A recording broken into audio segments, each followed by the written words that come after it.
Good evening, everyone. Good evening. Okay, for like 5 people, y'all don't sound alive. Good evening, everyone. Good evening. And welcome to Miami-Dade Works' first ever Miami-Dade Works program. Please give yourselves a round of applause for showing up tonight. And I also want to thank our viewers on Facebook, Twitter, and YouTube for showing out and taking the time out of your busy schedules and your lives to really sit down and just educate yourselves about the things and skill sets that you find valuable. My name is R.B. Nickerson. I am the secretary for the Miami-Dade Black Affairs Advisory Board. Our chairperson, Pierre Rutledge, and our vice chair, Tisha McGee, isn't able to join us here tonight. They are caught up in other engagements and travels. So that leaves me to represent the board.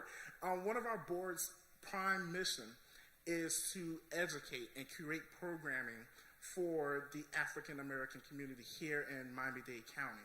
And I think when I first joined this board about a year ago, maybe 3 months into my tenure, Miami-Dade Works was one of the first programs that I actually introduced and the board passed unanimously.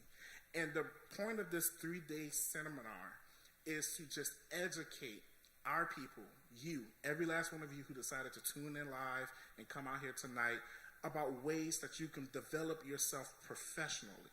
It's one thing to bring economic development into our county, but then it's another thing to teach people how to capitalize on that economic development. So rather, if you are a professional athlete, a professional student in college, or you are a young or well-seasoned entrepreneur, in these next 3 days, you're going to have something that's going to benefit you and really, really give you skill sets and things that you need. But I would be remiss if I move on any forward without thanking one of our partners who actually housed this place and opened their house of worship to us. And I want to actually welcome him here to the podium. English is the hard language, isn't it? I want to welcome him here to the podium, the good Reverend Pastor Johnny Barber of Mount Sinai Missionary Baptist Church, our host. Can we please give him a round of applause and drop a bunch of hearts in the comments for him as he comes? Appreciate it, Pastor. No problem.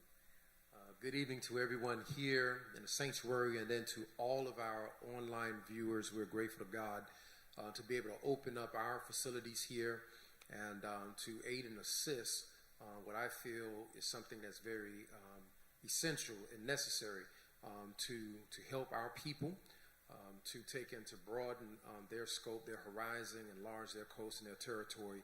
And so we're grateful to be able to house and to host these next 3 days, this seminar, Miami-Dade Works.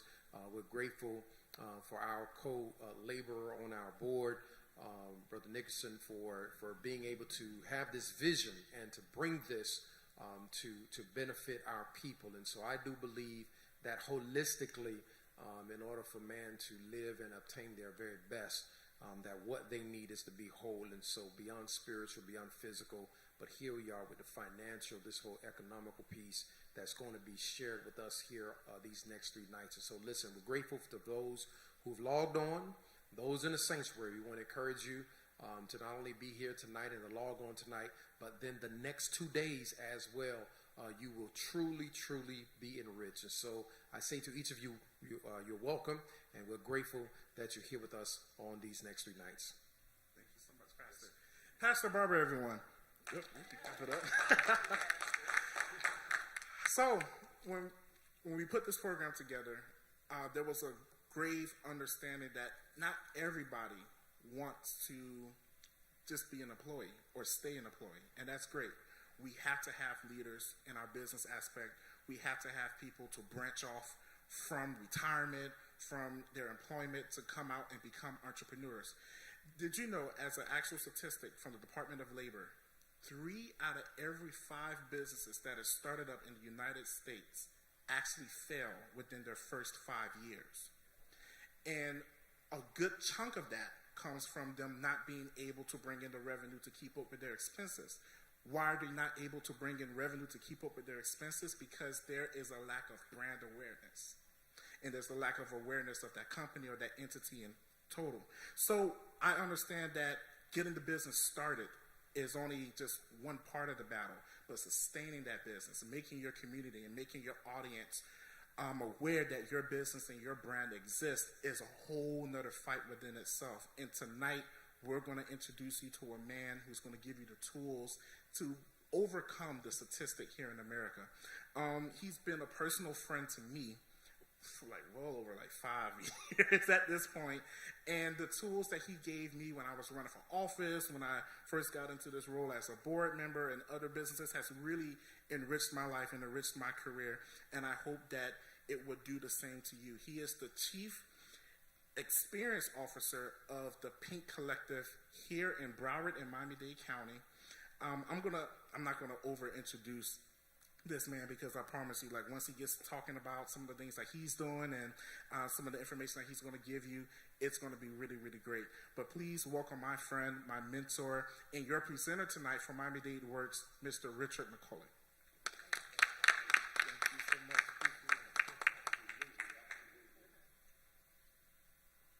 Well, good evening, everybody. Good evening. Good evening.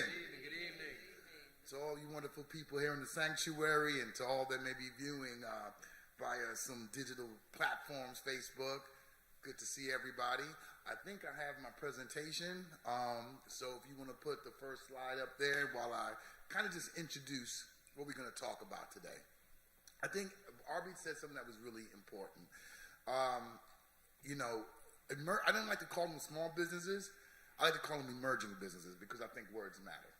And if you start a business and you look at it as an emerging business, then you're thinking about growth and you're expecting growth. And so in what I do with the Pink Collective, I'm the Chief Experience Officer and a partner in that agency. We work with companies, organizations, some small businesses or emerging businesses, but primarily bigger businesses. But this is important what I do.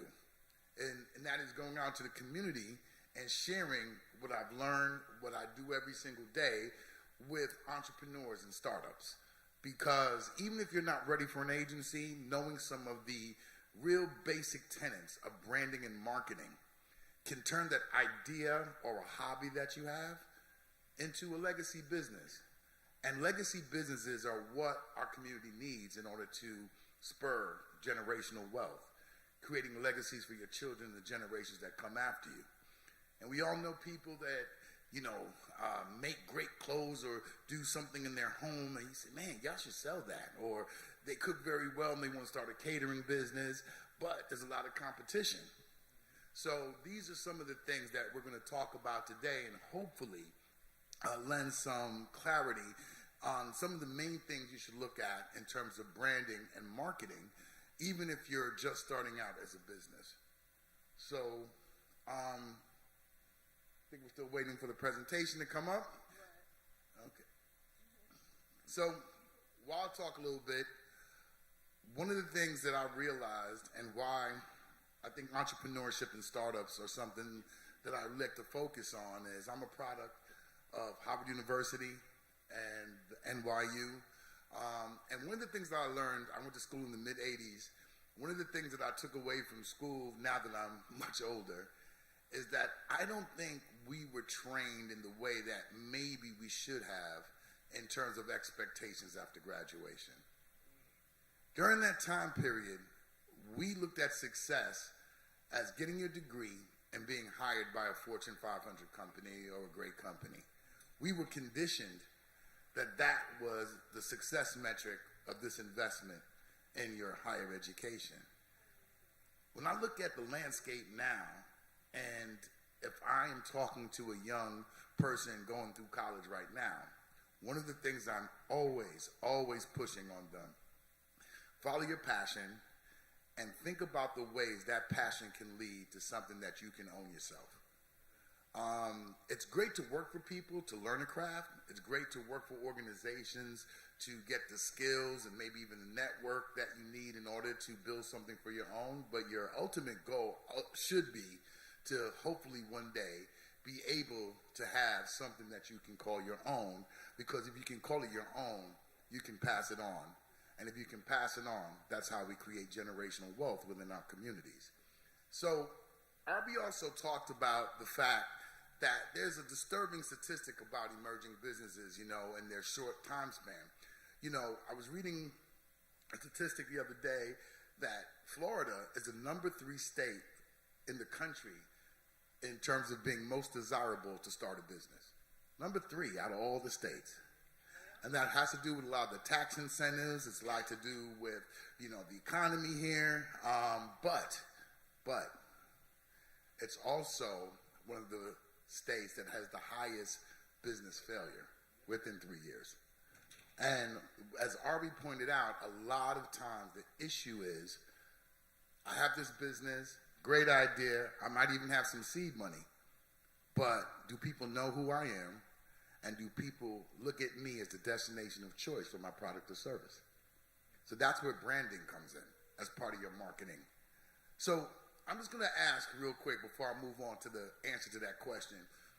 What do you think branding is? From your knowledge, when you hear branding, does anybody want to tell me what comes to mind when you hear the word branding, when it comes to marketing? Yes, Sister Thomas. I like that. Making your company look unique. Making your company look unique. Do we have to go beyond looks? What else do we got to have besides look? Branding could be the phrase or some type of catchphrase that identifies you.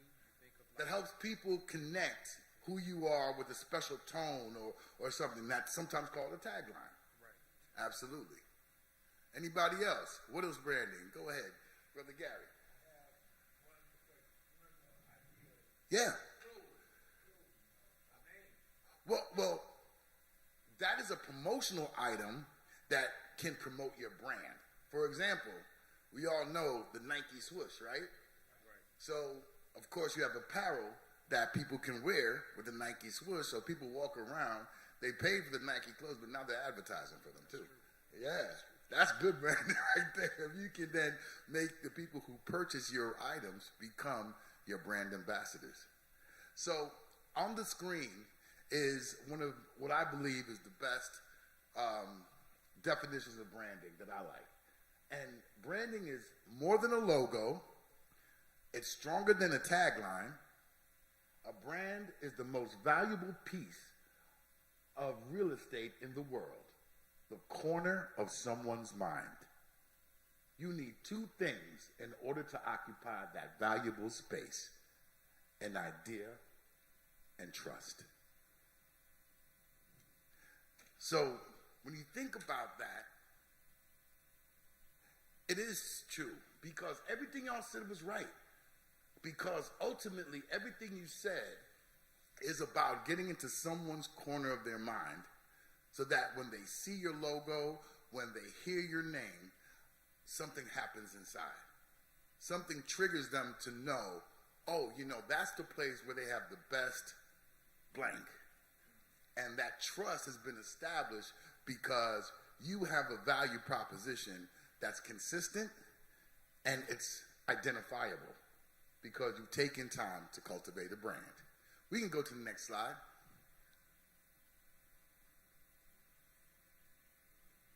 So, why is branding important to your business? Let's go right to that answer.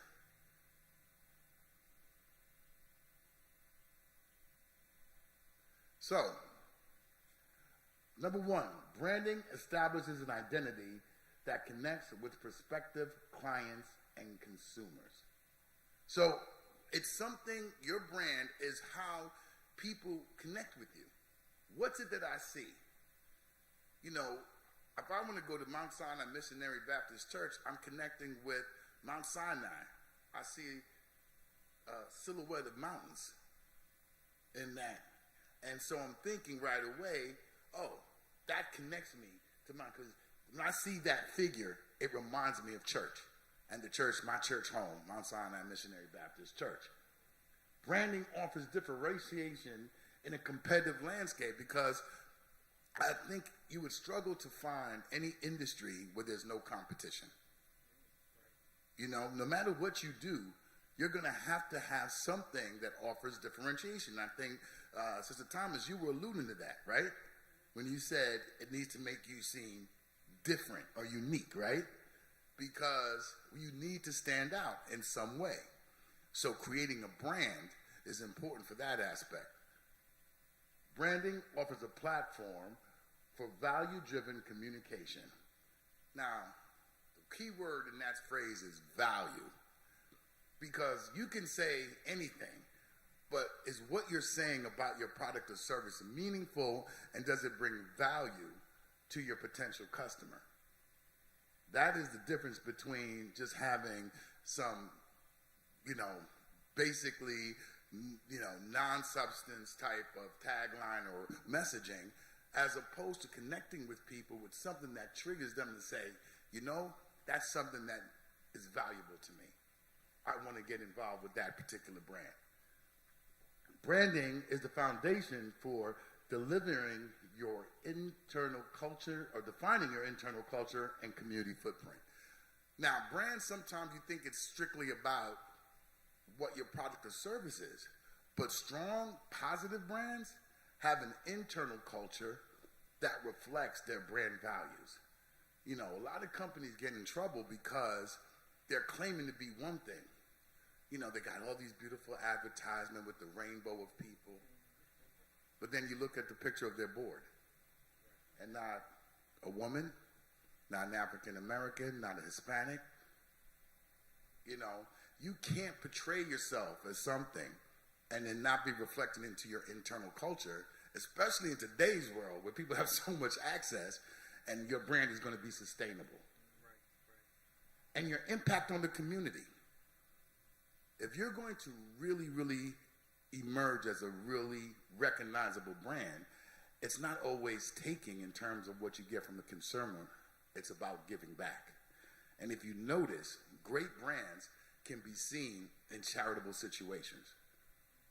And you can challenge, and I definitely urge the wonderful people here to challenge some of the brands to come and support this church. Especially if the community means so much to us. We're about empowerment of the people. Yeah, okay, empower this church to have a daycare or whatever it is that you'd like to do. That's what positive brands do. They have that holistic commitment to their consumers.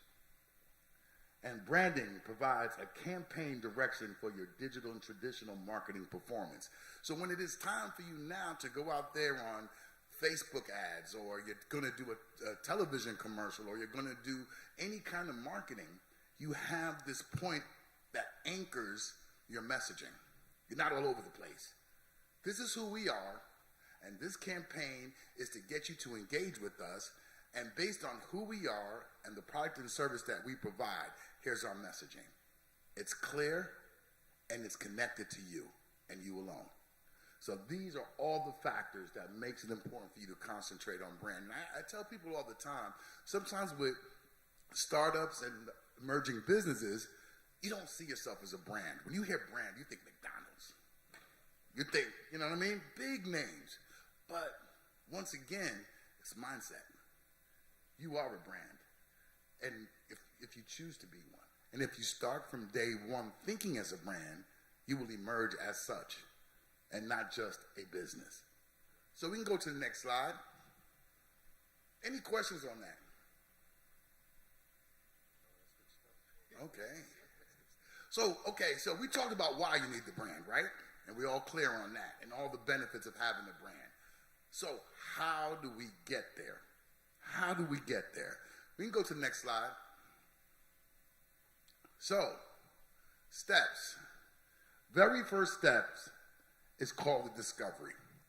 And the discovery is a process that, whether we're working with a emerging business that just started a few months ago and has 5 employees, or we're working with a corporation with 5,000 employees, from an agency standpoint, this is something that we do no matter what. And the discovery process is an internal audit of your values, perception of your organizational offering, and external factors that impact your performance. How is that done? Number 1, market research. So let's think about a fictional type of business, okay? So let's say you want to start a daycare. And you know, you do all of your research. I got to get this license, I got to get that license, but there's a lot of different daycares in your area, right? So what you have to do as part of your market is get that statistic. How many daycares are in this area? How many families with children under the age of 5 are within this area? If it's too saturated, maybe I need to think about a different location. Maybe what I need to do is look for somewhere where there's a void in terms of the amount of families with small children and the proportion of actual daycares within that area. The proportion is very high, so I can come into that space and know that I have a market already there. So the market research is just taking your time, and there's so much out there in terms of public information. You know, if you're looking at that same daycare business now, what are the activities that most daycares provide for their children and the students that come there? Let me think about things that are different. What are the biggest complaints that parents have with daycares? Let me analyze that, and let me make sure that as part of my brand, I address that before it becomes a concern. So if you're doing good market research, you're polling people, you're asking people questions, and I think that's where we talk about a competitors analysis, focus groups, and surveys. Super important, because what I'm doing is sometimes when I'm talking to someone that started a business is, well, how have you tested this product? You know, how do you know that there's a market for this? Well, you know, my cousins and my neighbors, they all say it tastes so good that I should start a business. And you know, I'm not doubting the palate of your neighbors or your cousins, but let's think about it. They're your neighbors and your cousins. And they're gonna not tell you necessarily, oh, this is terrible. And they probably do think it's good, but you gotta take it to another step. You may have to have a tasting. And when you have a tasting and tell people in your family to invite people that don't know you. And you may have little cards that if you made something, let's say something basic like, you know, baked chicken. So please rate on a scale of 1 to 10 this baked chicken. Please tell me if you've had baked chicken that tastes as good, and if so, what restaurant? And you start to get people's feedback that you can then now go and follow up on. It sounds, you know, like it may be tedious, but these are some of the things that people skip over, and then they're disappointed when it's hard for them to get traction. And so all of these things, be it focus groups and surveys, and then, you know, where you say persona development is, in our world, we actually develop fictional characters that represent our target audience. A lot of our clients are higher education, universities and colleges. So we develop personas after we do the discovery of what their typical students look like. And we get a random picture, and we may say, persona 1, this is Karen. Karen started college when she was right out of high school, but financial troubles made her stop. She's been working a number of different menial jobs, and now that she's 25 and a single mom, she needs to go back to school because she needs to get a career that she can build a life on.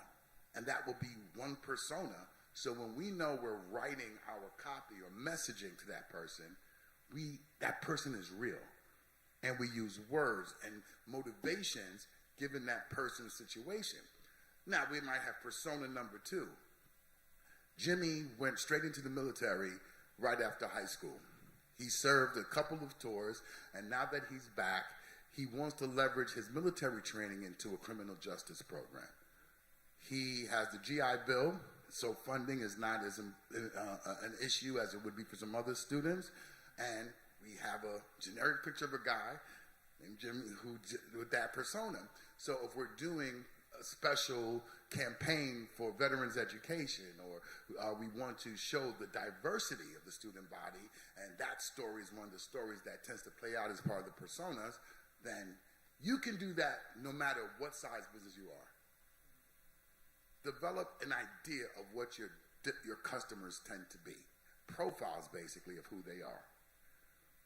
Now, once you've done your discovery and you've got all this intelligence, your brand strategy. Identify your strategic brand positioning and unique selling proposition. You have to now take all this information and look at your product or service and say, what makes me different? How can I do something different in this market? Do I offer a premium with this product that when you buy X amount, the thing about my place is that you get this benefit every time you purchase this over a certain amount?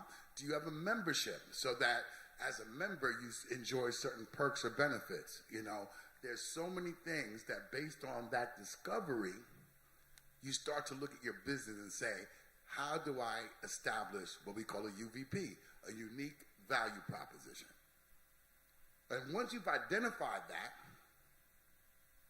now we can say, we know who we are now. We know who we are in the market. We know how we differentiate ourselves in the market. How should we look? How should we look? What are the characteristics that we want in our visual identity? Do we want a logo that looks like me, the founder? There's some people who like that. Or do we want something that's a little bit more abstract, because we don't want to get people caught up in the logo. We want them to be more focused on the tagline, because that's where the substance of who we are is. Colors, there's a psychology of colors in terms of the palettes that you use. Orange is for construction and development. That's why Home Depot uses orange. Pink, we're called the Pink Collective. Our founder started as the Pink Collective because he just wanted to be disruptive, and he's a creative director, and he looks at pink as an attitude and not a color. And he went to a meeting, and he had a pink tie on one time, and the lady said, wow, real men wear pink. And he liked that. So that's how we became the Pink Collective, because it was about disrupting norms. You know what I mean? And so, and in the psychology of colors, which is interesting, is that pink is the color of nurturing. And we nurture our accounts and we nurture our clients. So that's another something about, so we have the pink fist. So that's strong, but at the same time it's nurturing. It's not too powerful. It's not intimidating. So that's how deep even the visual identity is. And good graphic designers that work with you, if you can describe through your discovery, this is who I am, this is my brand strategy, create a logo that encapsulates this. That's much better direction than, I really like purple. So, and sometimes graphic designers tell me that's what they get a lot of times. I like purple. I think there should be like a lot of circles. We got to have some more substance for that to become meaningful. And then campaign development. Now that you have a brand, you got a visual identity, you have to have a campaign that starts to tell everybody who you are. And that's developing an advertising campaign that conveys a single theme and key messaging designed to promote your product or service. McDonald's one time, they just keep it real. I'm loving it. Talk about campaigns. Just think about one of the most memorable campaigns in the election cycle. You had a man, 7 years after September 11th, Barack Hussein Obama, who won in a country that had never, ever even considered electing a president with African-American heritage at all. Never even came close. Barack Hussein Obama. But you know what one of the most powerful things he did? If you remember his campaign, yes, we can. Yes, we can. And when you looked at the people at the Obama rallies, they were like a rainbow coalition. Right. You know why? They didn't see him just for the color. Yes, we can. Yes, positive affirmation. We, the power of the collective and inclusive, can, aspirational action. You put that all together, yes, we can.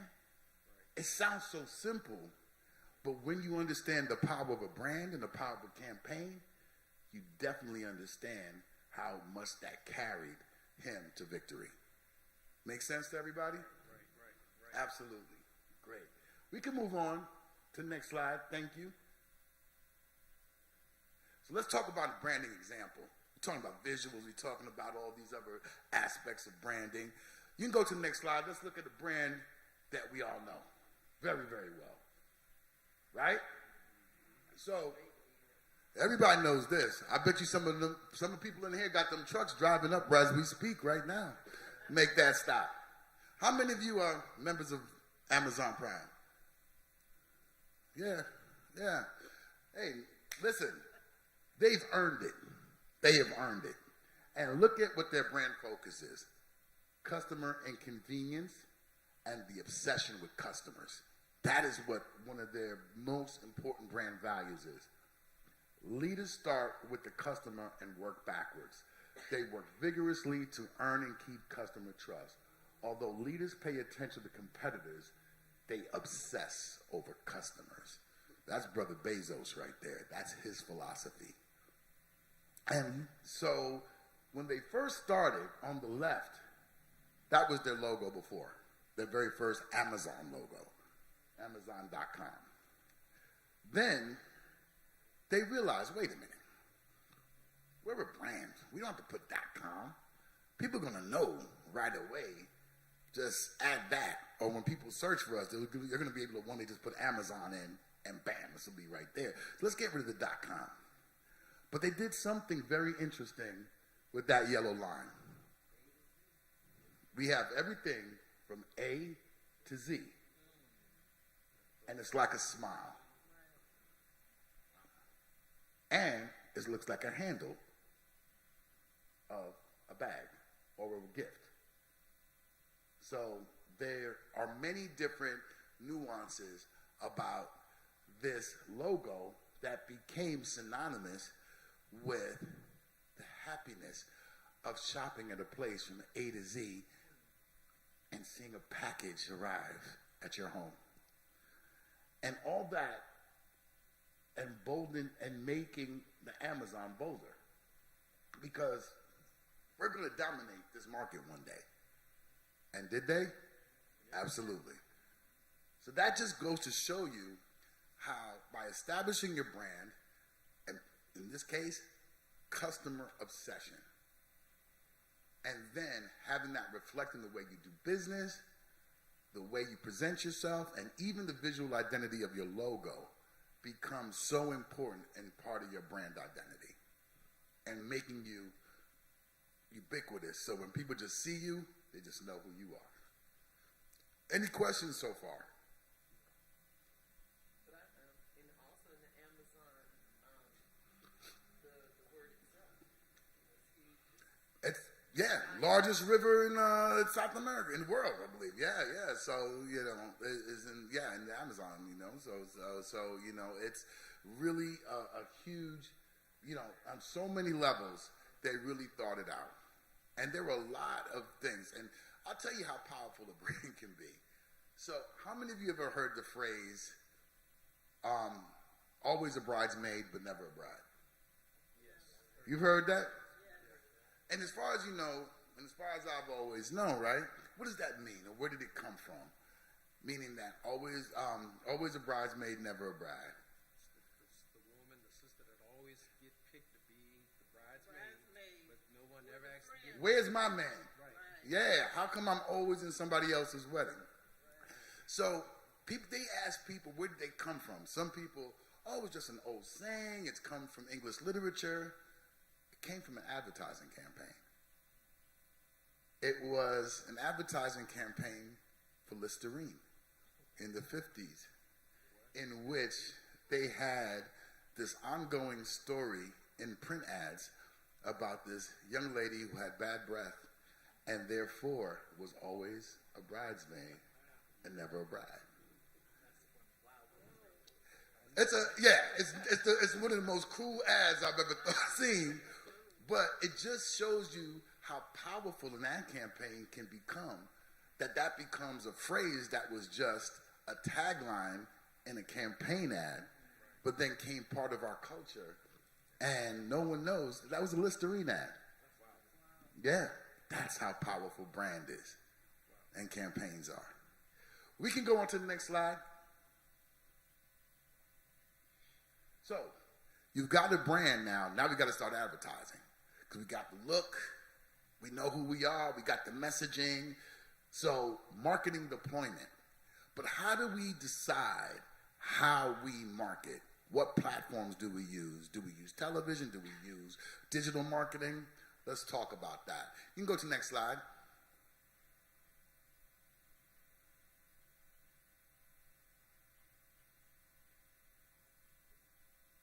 So, here are the factors that you need to consider when determining where to spend your advertising dollars now that you have a great brand and a campaign ready to go.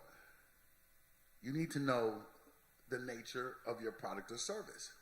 So if you have something that's very visual, let's say you're an interior designer or you do landscaping, you got to show your work. So you want to use platforms that are very graphic because ultimately you want to show your work, and that's how people are going to connect with you because, oh, I want my yard to look like that. Oh, they got some pretty trees, and let me call Mr. Gary up and find out, how much he charges. We want to know the target audience because, for example, you want to reach somebody like me. I'm 55 years old, so you're better off with Facebook than Instagram, or you're better off in Facebook definitely than TikTok or Snapchat to reach somebody in my age group. If I want to reach younger people, I'm going to be mostly on TikTok. I'm going to be mostly on Instagram, and Snapchat. Yes, Snapchat. Yeah. So knowing your target audience and the type of product or service, your budget. And I can't stress this enough because if I had $1, I'd probably be retired now if I had $1 for every time someone's, when I say to them, okay, so what's your marketing budget? I don't know. I was hoping you just put a proposal together and I'll tell you whether or not I can afford it. And that is problematic because as part of your business plan, you should be writing marketing in. Because if you're going to start a business, you have to consider, given some of the statistics that Brother Nickerson started out with and I told you about, that if you do not reach customers, you will fail. So marketing has to be part of your budget. And you have to say to yourself, okay, and there's some formulas, you should do 10 to 15% of your projected revenue as your marketing budget. So if I want to make $10,000, I should have $10,000 or $1,500 worth of marketing, That can vary depending on the type of product or service, but that's a good kind of middle-of-the-road way to look at it. But you got to know something. You got to assign some money towards marketing. And so your budget will dictate how much you spend because, for example, and we'll see there's something called a cost per lead. And on different platforms, you'll reach that. How much does it cost for me to gain an interested person? Cost per lead. Then, as you grow your business, you should be able to say, how much does each customer cost me to reach? So then once you know all of these key performance indicators, you'll be able to better formulate each year that you're in business, you'll be better able to forecast how much you need. But just to start, you've got to have something there. And you've got to make sure that it's commensurate with the platforms that you're going to be on. So that's an indicator. If you don't have a lot of money, you may have to look more onto the digital side than the traditional side, and we'll talk about that coming up. What are your revenue goals? And you have to ask yourself, okay, I'm all into this business. I need to, I want to be at this amount of money after my first year.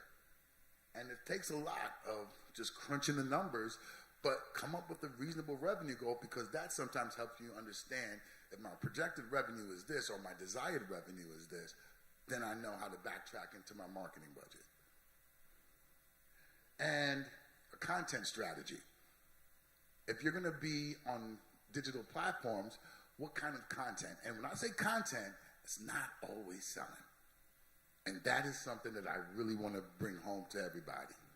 When you have an emerging business or a startup, your content strategy, and there's a great book called Jab, Jab, Jab, Right Hook by Gary Vaynerchuk.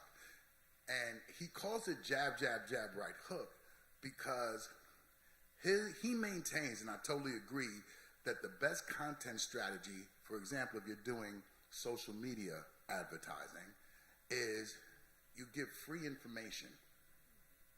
Jab.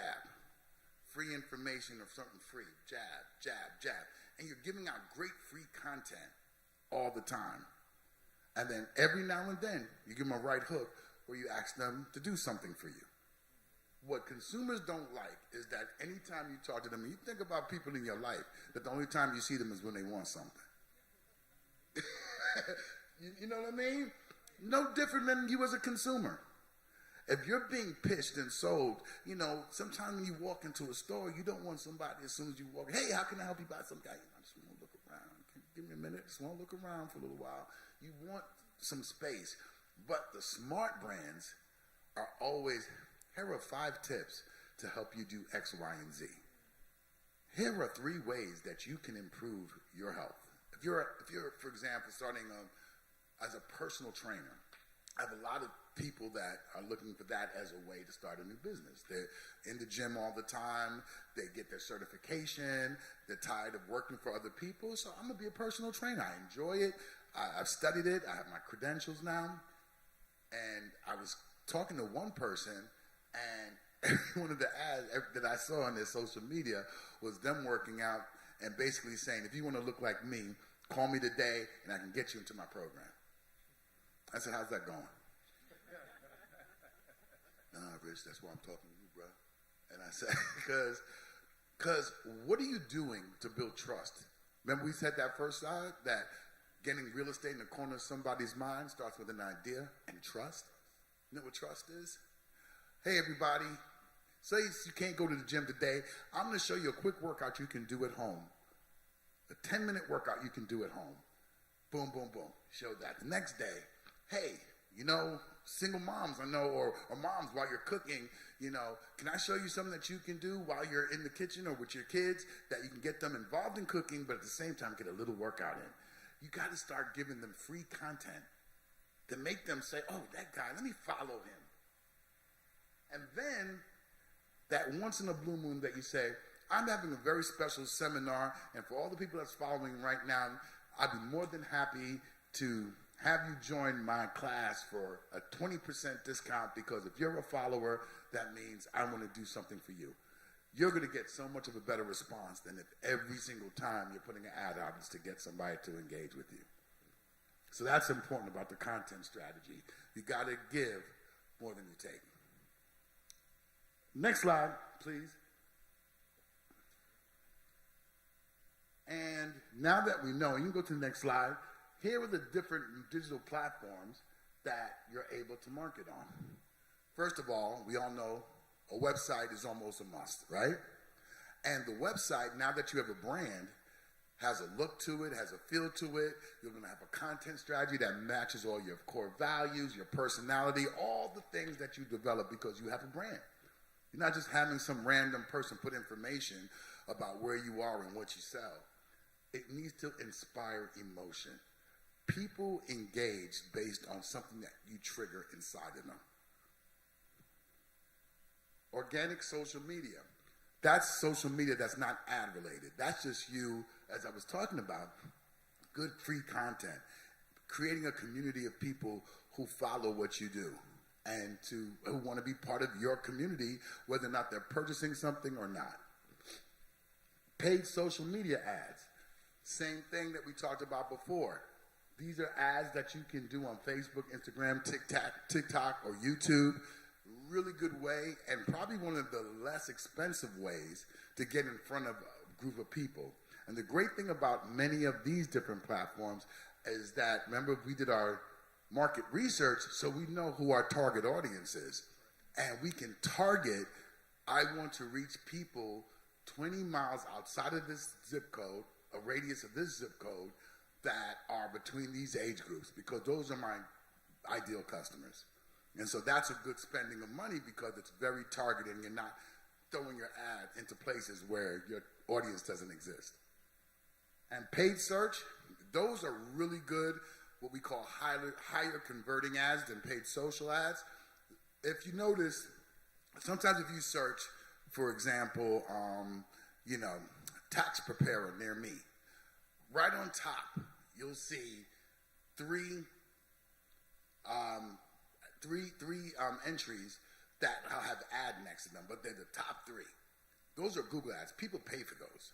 And then after that, you'll get what we call the organic listing of just the websites that are near you and things like that. But these are people who have basically paid Google that if someone searches tax preparer near me and it's within this zip code, I want to be in the auction to be in that top 3 prime real estate. And every time someone clicks on that ad, that person pays instead of that organic search where if it's just your website, no, you don't get charged if somebody clicks on your regular website. But if somebody clicks on that Google ad, you pay for that. However, those are typically people that are higher converting because they were actively looking for your service in your area. And the reason that you're going to get a lot of clicks is because it's on top. And going back to website, just a little note, that's why when you have a website, don't just think about building the website, think about maintaining the website. There's something called search engine optimization, SEO. And this is something that a lot of emerging businesses I notice don't have. Ongoing SEO to make sure that your website is technically sound, has a keywords that are consistent, and you get higher, and you're improving your domain authority all the time. Because when people search, let's use that same example, and let's say you're running a tax preparation business. When people run that search, tax preparer near me, besides the Google ads that people pay for to run, if you want to be on that organic search, Google spiders, when they go out looking for the answer to that query, they're looking for websites that meet certain criteria. And if you're not doing SEO, it's very easy for your website not to rank high. And we know the more you have to scroll down, the less likely you're going to get clicked. How many of you would go to the second page when you're looking for something? I just hear a lot of chuckles. Now, I'm like you. If I'm really looking for something specific, I'm going to keep going. But for the most part, if it's something, we're just creatures of habit. We go for what's right there. And that's why we call it in marketing above the fold, meaning that when that search page comes up, you don't have to do anything. And your site, you're going to have the Google ads up here, but at least your organic website should be, nobody needs to scroll because you're 1, 2, 3, or 4 on the organic search list. Yes? Well, I don't normally click on the ones that have the word ad next to it. I go down to the To the organic. yes. Let me tell you, I do the same thing, but I do it for a different reason. I do it only because I know they're paying money for it, and I'm not a consumer. Half the time, I'm just being nosy, especially if it's a competitor of one of my clients, and I'm just trying to see what they're doing. But I won't look at ad because, now tell me, I'm curious, what makes you uneasy about that?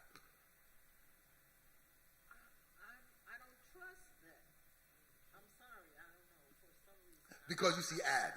Because I see ad next to it. Yeah. And they typically go to what we call landing pages that specifically speak to whatever the headline on that thing is. So, I mean, that's just your choice.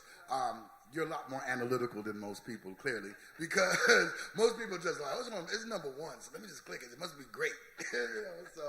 So I just think you're very analytical, but that's good. But that's good feedback. I was curious because we spend a lot of money on Google ads, so I'm going to find out. How is she not clicking on Google ads? I need to know that. So thank you for bringing that up. Does anybody else have a question? All right, we can go on to the next slide. All right, go to the next slide. Because we're about to wrap up because I just wanted to, everything we hear now is digital, but do not forget, traditional marketing still works. Some agencies, some marketers will steer you almost completely. There's a whole sector of digital marketers. They'll tell you, I'm a digital marketer. Good integrated holistic marketing typically includes some of these traditional ways of marketing and branding. Print ads, publications that serve your target audience. In certain communities, there are publications that I don't care, how many TVs you have, how many phones you have, they're just mainstays of the community. We talked about daycare, a lot of daycares advertise in those type of publications. Ethnic groups tend to have specific, so if I'm opening, my family's Jamaican, so believe me, if I'm opening a Jamaican restaurant, I'm in the Caribbean Weekly every month, for sure. Latino market, same way, because there's a certain cultural connection that they still want to have despite all the digital opportunities they have. So never overlook that opportunity. Radio, stations and programs that serve your target audience. Radio still works, and what we do is sometimes to measure radio impact and television impact and some of the traditional impact, we just look at how website traffic picks up. So we know that if we purchase a radio run for a couple of months, we don't expect people to call, hey, I was driving and I heard on the radio who you are and I'm just calling about a service. We're not going to get a lot of those calls. What we do think, and you will hear something on the radio, you remember the name, and when you get home or when you get to your destination, you'll look it up on your phone, and then you'll get to them by some other means. So what we're looking for is what we call attribution.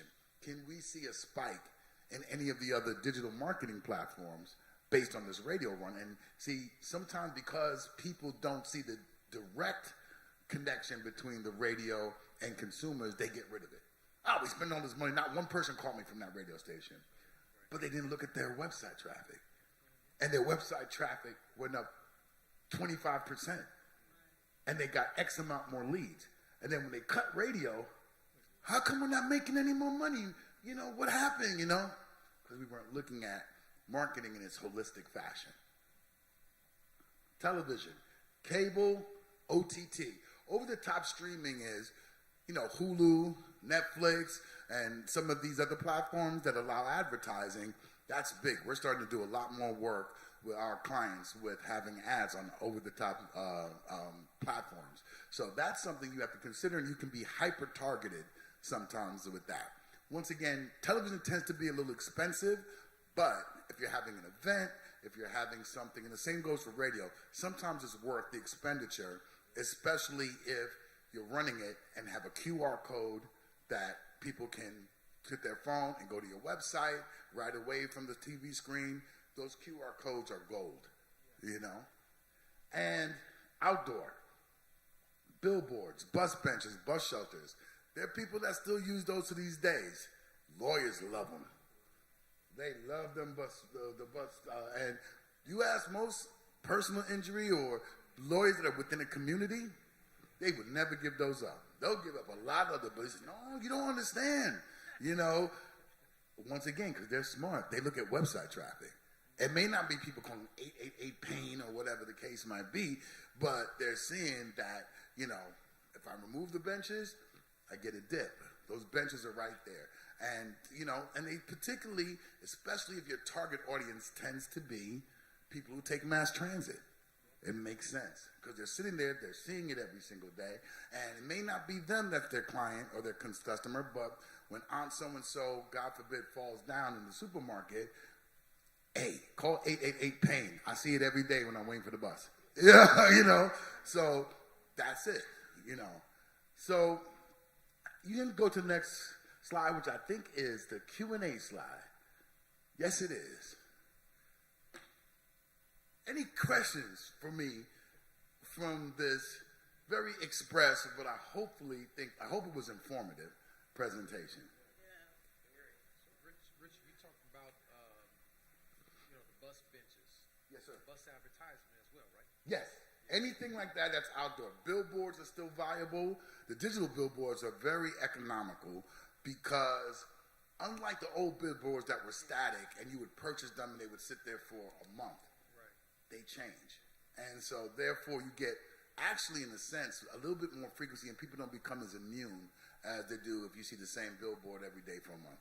Right. So those are all, and especially with traditional advertising like that, a lot of the companies that I know that we work with that do them, like Clear Channel, that run those billboards, run those bus benches, they make some good deals for people because they get that people may be overlooking them, so they want to stay relevant.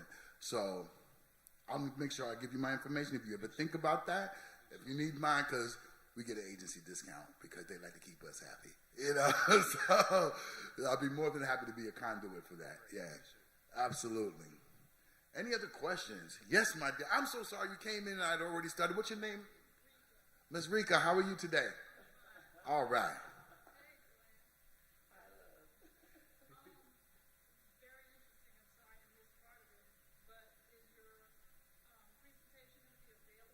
I could make it available. Mr. Arby Nickerson, I'm sure will facilitate that.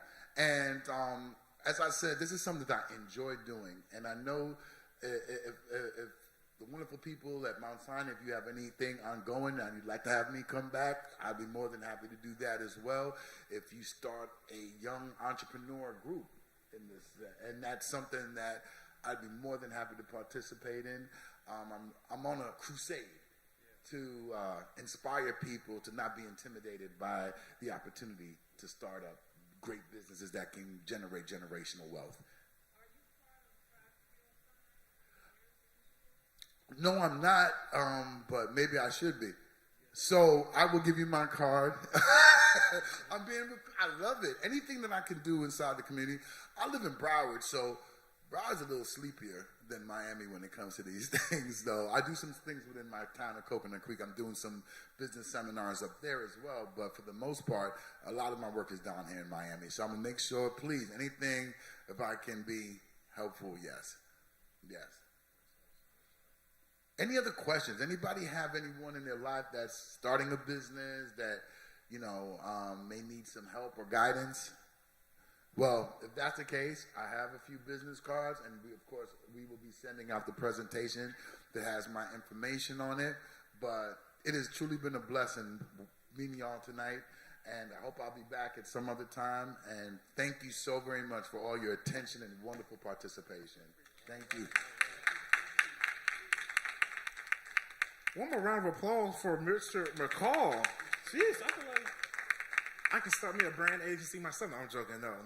I wouldn't be that intensive. But listen, this has been really, really informative. How many of y'all really got something out of that? I learned some new stuff. I need to probably go revamp some stuff after this presentation. But this presentation, and if I'm correct, will remain on the platforms that you're watching them on now. So if you're on Facebook, Twitter, or YouTube, you can go back tomorrow or take this after we're done with this live and share them with your friends. I encourage you, share them with your friends, share them with your neighbor, share them with each and every person that you think will benefit from this, because I don't know if you just kind of realize you guys had a CEO of a sitting marketing firm sit here for the past hour and gave y'all keys to branding and marketing and just like everything down pat. So this, I'm blown away. You really, really killed this presentation. I don't think anyone could have did it any better. Awesome stuff. So if you enjoyed day one, I know you're really going to love day two. Day two, we're going to be talking about financial literacy. So it's one thing to get this business started. It's one thing to develop yourself professionally. But what you going to do with that money? How are you going to spend that money? How are you going to make yourself an entity where you can pass on that wealth from generation to generation? So please join us tomorrow here, right at the same time, same spot at Mount Sinai and on our social media platforms with Miss Angelique Hibbert and Elisa Hayes as they join us as our presenters for tomorrow for Miami Dade Works. As we talk about financial literacy. And if you can't make it tomorrow, I encourage you to be here for day 3, same time, same place, same platforms, with Miss Shorter, our financial advisor, as she talks about building generational wealth. Man, we got some really great presentations. Thank you so much for taking your time to come out tonight and viewing in, and we'll see you tomorrow on the same platforms here at Mount Sinai. Thank you very much. Yeah, what's that?